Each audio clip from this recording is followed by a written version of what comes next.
የዛሬን የሳውዲን የዱባይ የባህሬንን የወርቅ ገበያ በእያንዳንዱ ካራት በግራም ማለት ነው አጠቃላይ የሆነ የገበያ አዝማሚያቸው ምን እንደሚመስል ይዘንላችሁ መተናል።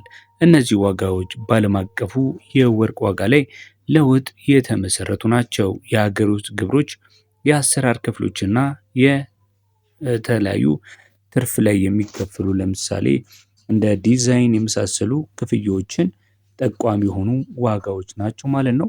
ነገር ግን በትክክል ለመግዛትና ለመሸጥ ካሰቡ በአካባቢው ባለው የሱቅ መደብር በመሄድ እንዲጠይቁ እያለን ይህን ግን እንደ መጠቀሚያ ሊጠቀሙበት ይችላል። በተለይ ደግሞ በሳውዲ፣ በዱባይ፣ በባህሬን ላላችሁ ይሄ እጅግ በጣም ወሳኝ የሆነ የመረጃ ሀሳብ ነው። የምነግራችሁ የሶስቱንም ሀገራት ይሆናል። እንዲሁም ደግሞ በመጪው ጊዜ የወርቅ ገበያ ወዴት እየሄደ ነው የሚለውን የማስመለከታችሁ ይሆናል። ታዲያ ለዚህ ዩቲዩብ ቻናል አዲስ ከሆናችሁ ቪዲዮን ላይክ በማድረግ እንዲሁም ሰብስክራይብ በማድረግ ቤተሰብ ሁኑ። የምንጀምረው ከሳውዲ አረቢያ ይሆናል። 24 ካራት ንጹህ ወርቅ በሳውዲ አረቢያ 492 ሪያል በመሸጥ ይገኛል። ዛሬ ኖቬምበር 4 2025 22 ካራት ውስጥ በሳውዲ አረቢያ በስንት እየተሸጠ ነው የሚል ካለ ደግሞ በ454 ሪያል ብቻ 24 ካራቱን ንጹህ ወርቅ ማግኘት ትችላላችሁ። ሌላኛውና ተመራጩ የሆነው 21 ካራቱን ስነግራችሁ ደግሞ 21 ካራት 1 ግራም ወርቅ በሳውዲ አረቢያ በዛሬው ገበያ 435 ከ27 ሲሸጥ 18 ካራቱ ደግሞ 371 ከ50 በመሸጥ ላይ ነው የሚገኘው። እንግዲህ አራቱም ዋና ዋና የሚባሉት የወርቅ ካራቶች እነዚህ ናቸው።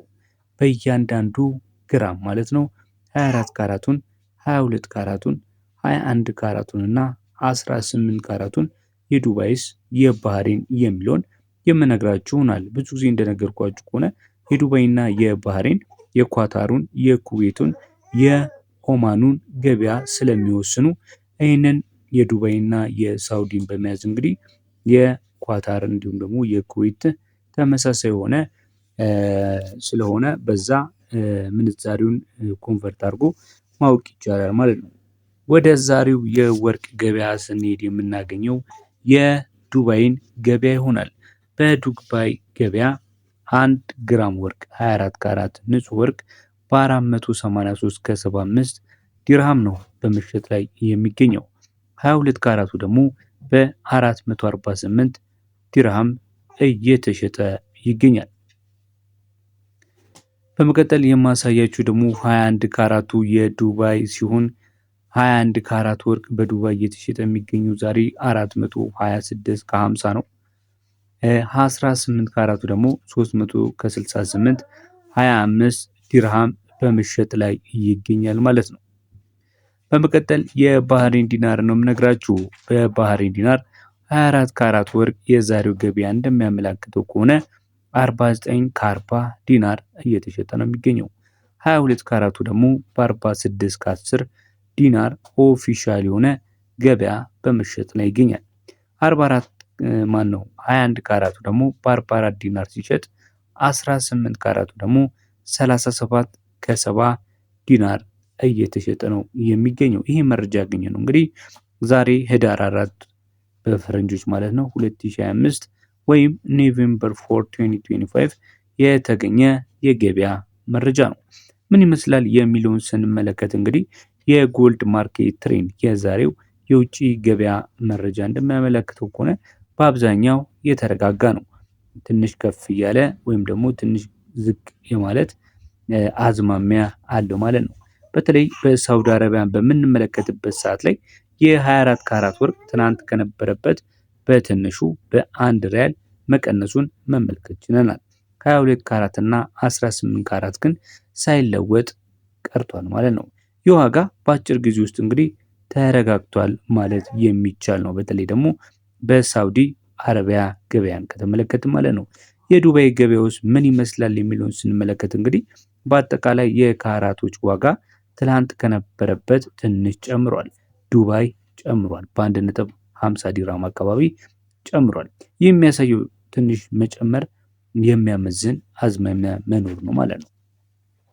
ቀጥሎ እስቲ የምንመለከተው ደግሞ የባህሬኑን ሲሆን የባህሬኑስ የገበያ አዝማማ ምን ይመስላል ብለን ስንመለከት ዋጋው በአብዛኛው ካራቶች ላይ ትላንት ከነበረበት በትንሹ ጨምሯል። ኦልሞስት በ0.10 እስከ 0.20 ዲናር ድረስ ጨምሯል ማለት ነው። እጅግ ግን ጭማሪው ይህን ያህል ጭማሪ የሚባል አይደለም።